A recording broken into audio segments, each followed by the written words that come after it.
Hey, my Legion, how y'all doing today? This is kind of like a documentary review that's been about at least about a week and a half, 2 weeks in the making. Um, and it all started with, the movie Fighting with My Family. About, well, even before that, I was talking about Friday. I think I did the Friday 13th film franchise. I reviewed all the Friday 13th in like one video from memory, of course. And they were telling me, yeah, they said you guys see Crystal Lake Memories. And I remember a long time ago I saw. Well, I mean, I'll get back to that in a while. But I mean, this is primarily about the movie that's out right now, Fighting with My Family, which I saw. Oh, like 8 days. I'm filming this on a Sunday, 8 days ago. And this is like a review of both Fighting with My Family, some from WWE Chronicles. I just saw like the heartbreaking story of Paige's retirement, and the movie Crystal Lake Memories. And I'll go into detail on each one.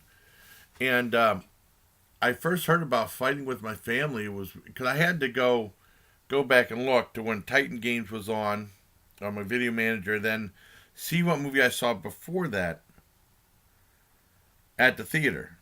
And it was Aquaman. I think I saw it December 23rd, I think. Um, with my buddy John. And I remember outside, I think when we left theater, they had like these big cardboard cutouts and stuff. Because Tinseltown's the only, pretty much our only movie theater. We had a ton of movie theaters. And then when Tinseltown came out, they eventually got rid of all the other theaters. They eventually went out of business. I mean, it was, you know, with the West Erie Plaza and also the Dollar Theater leaving in like around November 2012. Going out of business. And it's pretty much just Tinseltown and the Erie Movie House, which is different though. I mean, that's not like a traditional. That's like something completely different entity. But I mean, like for first run movies and stuff like that, that was it. And well, they had the cardboard, and they had one Fighting with My Family. And John said, "Hey, look, The Rock," and I didn't know what the hell the movie was about. I didn't know. It said based on true story, Fighting with the Family, The Rock, and then another family because I knew he grew up in a wrestling family, Samoan with like. Oh, and I'm brain farting, but you know what I'm talking about. And Ricky Johnson, in the E's and stuff like that, and then Peter Maivia, I think. And so that goes. So that's how that one. Cause I didn't know what that was about. Well, that looks different. But I didn't know what it was about. And then when they had the season premiere of Titan Games on, it had like two episodes back to back that I reviewed. They showed a commercial for Fighting with the Family. Oh, and I know what it was. It was about the true story of how Paige debuted. And I said, I want to see this movie. And I told John. John's like, who? So, I mean, I had to tell John who Paige was and stuff like that. And then we eventually saw it like about, a month and a half later when it finally came out. Uh, and to be honest, I haven't been watching wrestling since. I think I stopped watching wrestling totally around in 2016 because I didn't like the direction it was going in. I mean, it just wasn't as interesting. There's too much. Like Matt Simon was saying, when they created the WWE Network, it was a couple months later after there's too much product being put out. It's just not as special as it used to be or as interesting as it used to be. And I don't. And they were even saying they had like things of record low ratings on Raw, like a 2.0, which is like unheard of. You know, back in the day, it used to be. Really, I mean, because I used to follow wrestling big time, and then I got. Well, I've was into wrestling since 1976, and it used to be like one show Saturday afternoon. My dad watched with me, and my dad said, "Why didn't you tell about me this before?" And I said, "I didn't think you'd like it." And I remember the old age of George Animal Steel and Andre the Giant. And then a few years later, it got into they had like one syndicated show that WWE did when they started changing and stuff like that. And then that became a little bit bigger. and they had like the main event on, Saturday nights, and then when we got VCR, they had like those old WWE tapes, and then they started eventually doing WrestleMania, and they started doing a pay-per-view thing, but it was only like 4 pay-per-views a year, with WrestleMania being the biggest one. And then I got out of WWE. I got out of wrestling pretty much completely, except for the old wrestling I had on videotape in like '93 or '94. And then I got back into it again in '98 in a big way. And I was a huge. I had more money this time, so I was subscribed to all these wrestling magazines. I bought all the books: Mick Foley, The Rock, Ric Flair, China's book, I think Classy Freddie Blassie's book, and a whole bunch of other stuff. And then, like you said, I was big into it. And then 2000, right around 2014, 2015, it started to wane somewhat. And that's my decline. I stopped watching it pretty much completely in 2016. I was watching Total Divas and Total Bellas, and then I didn't stop watching that. And this was like my most I've talked about wrestling in a long time. When I did Fighting with My Family, I said, I definitely want to see this. And to see my review of Fighting with Family, I put it up there. And it was based on a documentary which I'd never seen or heard of before. And they actually played, I found out later when I watched the documentary, they played clips of it towards the end, during the ending credits of the main movie, Fighting with the Family, which had another actress playing Paige. Well, anyways, I found on YouTube they had the old documentary Fighting with My Family from 2012. If I would have known that was when I was still big into wrestling, I would have watched that with me and my dad and stuff. And I really liked it. The biggest difference is with some of the accents, it was tougher to understand what they were saying, especially Ricky. Her dad was kind of hard to understand some of the stuff he was saying. And there was a lot of the F word floating around. There was no F word in the movie, which was PG-13. There was cursing, but no F word. And I saw the movie, and I really enjoyed it. Still had a lot of the heart and stuff like that. I mean, and they did some it's not completely like the movie. You know what I mean? I mean, there's some differences in how it went and stuff like that, but it's still really fascinating. It's only like 47, 40. And it was made for English TV. Because I remember before John Cena got famous, there was this one documentary on Discovery Channel of all places, of wrestling for an hour long. They showed it was like following this one independent company, and they showed someone called the Prototype, which was John Cena, and this guy's got charisma and stuff like that, and he ended up getting picked up eventually through WWE, and then eventually whenever because I know the story about how he got famous was he was still a presence in WWE, but he wasn't like as big as he was now. And then he used to doing like freeform rap and stuff like that. And Vince McMahon saw him in the backstage doing that, and he said, "Why don't you start doing that when you're come out on stage?" And then that's eventually how he became as popular as he was, But I really enjoyed the documentary Fighting with My Family. It's really good. I give that a 10 out of 10. Now, I just saw the new one about, because I knew she had neck surgery and stuff like that. I knew that she went through the ringer a lot with like addiction and also the sex tapes and stuff like that. Paige did. Because when she got hired, she was like the youngest lady to ever get hired by W at 18. So, I mean, that's a really young age, and there's lots of temptation out there. And I talked about her retirement. And apparently she had a big neck injury, and she had surgery, and she said she had like 3 screws in her neck, and this is supposed to be her comeback. And it was like 2017. And it's like a half-hour show to discuss that. And all throughout the thing, it says at the bottom, like, free 1-month trial WWE Network and stuff like that. They made sure to get that in. And they talk about her comeback and stuff like that. And she was living in Pittsburgh. I didn't know that. Not Martinez. She was living in Pittsburgh. Not Martinez. Pittsburgh. I didn't know that. That was pretty cool. And she had a house in there. and talked about her comeback after all her problems that she went through. And then she was doing it. And then I was at a house show because you can tell the house show because they have the lights are all dimmed. Because like folks on that, they have the big spotlight on the ring and stuff like that. And it was actually disturbing footage. They showed her. She had whiplash. She had no feeling in her arms. Like she was like fumbling in the ring. It was a pretty disturbing footage what they showed. Like 5 minutes, and then they showed her. They said they had a big thing with WrestleMania coming up, and she had to go to the doctor, and she found that she couldn't wrestle anymore at all. No more surgery or anything like that, but she couldn't wrestle. And she did have surgery, she couldn't wrestle anymore. That was it.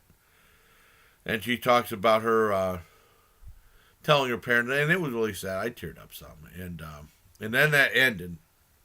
But it was really good. I mean, it talks about she didn't really talk too much about what the bad things were. They tap danced around that because WWE Network has to be like sanitized. But it was really good. I liked the show. I give that a 10 out of 10 too. It was fantastic. Man, and heartbreaking too. Cause I mean, wrestling. I found out about this as older as I got, especially when I saw like I started getting back into wrestling. Because I know the wrestlers really did get hurt. I mean, the '80s it seemed like they never really got hurt that much, but they always did. But I mean, they didn't talk about it as much. Now they reveal a lot more behind the scenes. And yeah, I found out wrestling's really a dangerous business. I mean, there's lots of wrestlers passed away before the age of 40. They hit 40. So really, it has a real dark side to it, you know. And yeah, it's no. I mean, it really can. It kind of like really mess up people. People are like real. It just beats up your body so much you can't take it anymore. Like most professional sports, I'm sure boxing too, but really wrestling really has a dark history. And but it's a great documentary. That's on YouTube also. Now also on YouTube is finally that I said Crystal Lake Memories. And people were talking about that. I was like, well, I already seen that one thing. I don't know if I want to see this. And I saw it up on Horror Vault, and I made a mistake of thinking I misread the running time. I thought it was an hour and 36 minutes. And I watched some of it. So I decided I was just going to watch this before going to bed. And they spent an awful long time on it. They started talking, they said they're going each movie in detail, just like that Nightmare on Elm Street thing that was on Netflix. That's like 4 hours long. Like, dang, 4 hours long. Holy crap. And it goes through, it didn't cover I don't think it covered the remake, though. I mean, the remake of Nightmare on Elm Street was awful. It may have been made before that, I think. I can't remember. Or maybe it did cover it. I don't know. The remake sucked, regardless of Nightmare on Elm Street. And it goes through 1 through 6, then the New Nightmare, then Freddy vs. I think I ended at Freddy vs. Jason, if I'm not mistaken. Well, anyways, I was like, boy, they took a long time on that. And I looked at it and said, oh, it's 5 hours. It's almost 6 hours long. Holy crap. So the way I watch is after they talk about one movie, I would usually pause it and usually do something else. Or, well, I mean, it all depended on what I was doing, But I try to watch a segment about each movie. And the weird thing about talking about Sean Cunningham, talking about the movies he did before that, he did Last House on Left, and then he did some other movies trying to, like kids movies and stuff that didn't do anywhere, and they were hoping to get back in the horror genre. But his name was Jason. I saw in FearNet years back. I think Anchored Bay helped make that one. It said that they were planning on doing something for television about this show about Sean. He didn't even talk about this on Crystal Lake Memories. Talking about a show about soccer, and they wanted something just to hold him over, something to tide you over from Creepshow. This is before Creepshow came out. It was still 79, I believe, and they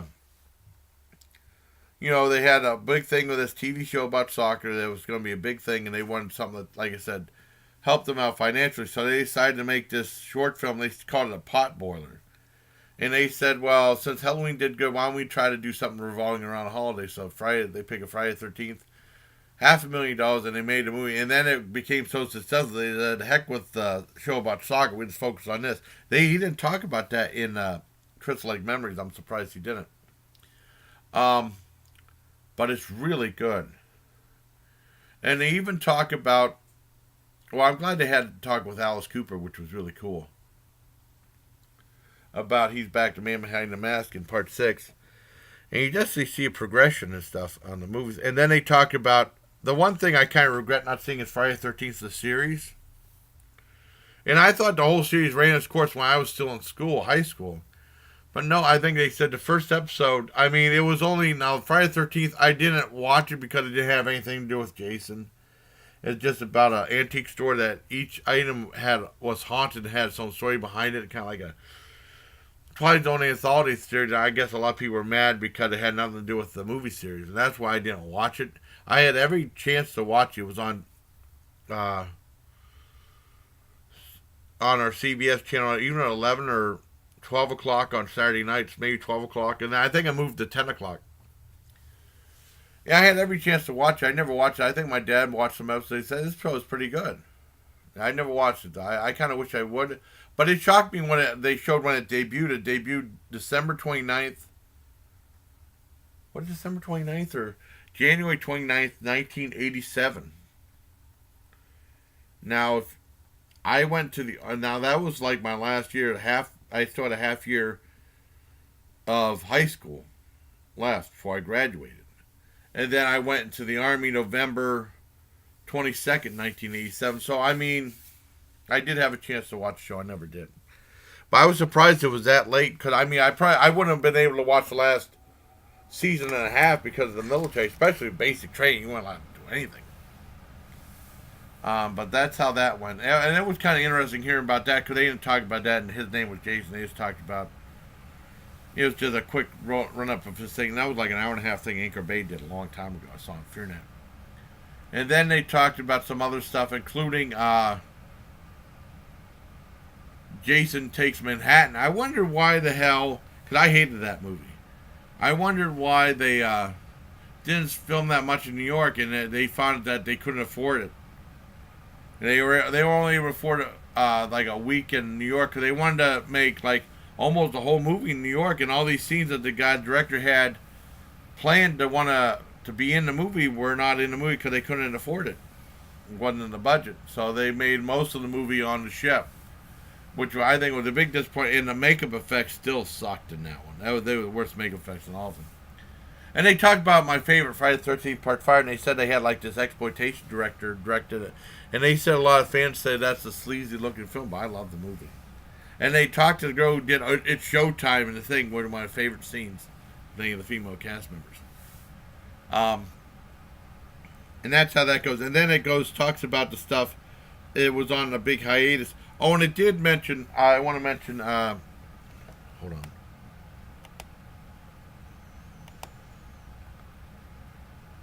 I gotta check out Facebook real quick. Like I said, I tried these videos in one take. Can't remember. Dang it.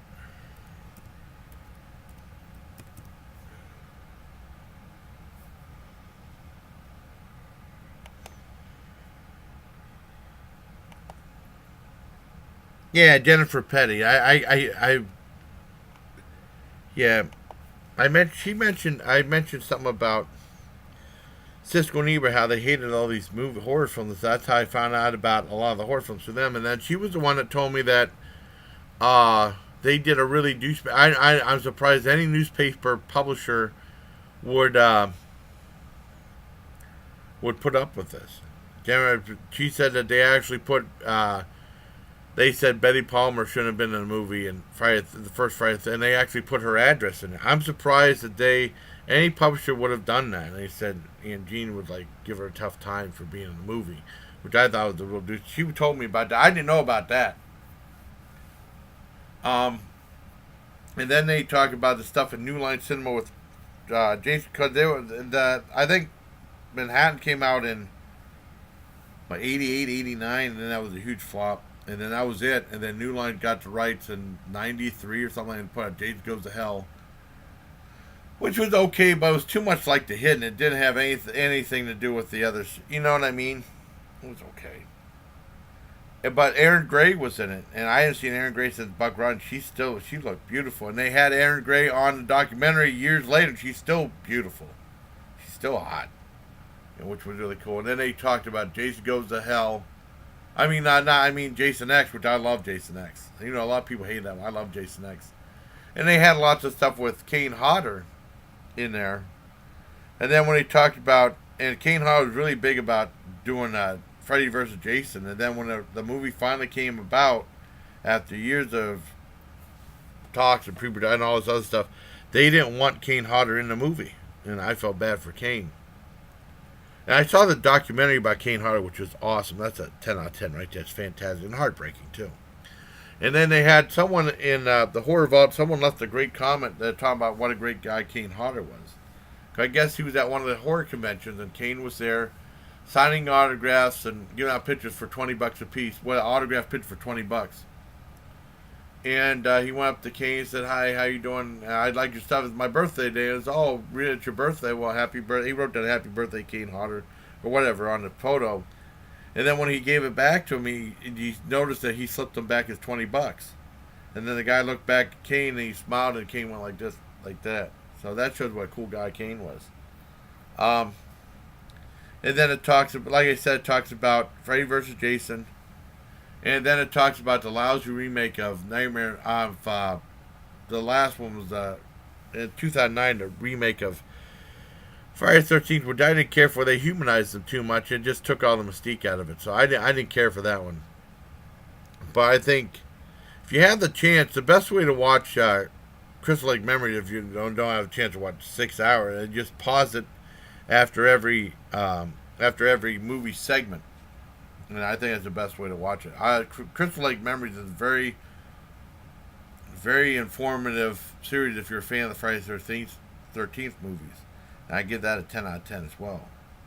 But I mean, like I said, Sean Cunningham did not talk about the soccer movie he won some of the time. He did not mention that at all, which I was surprised.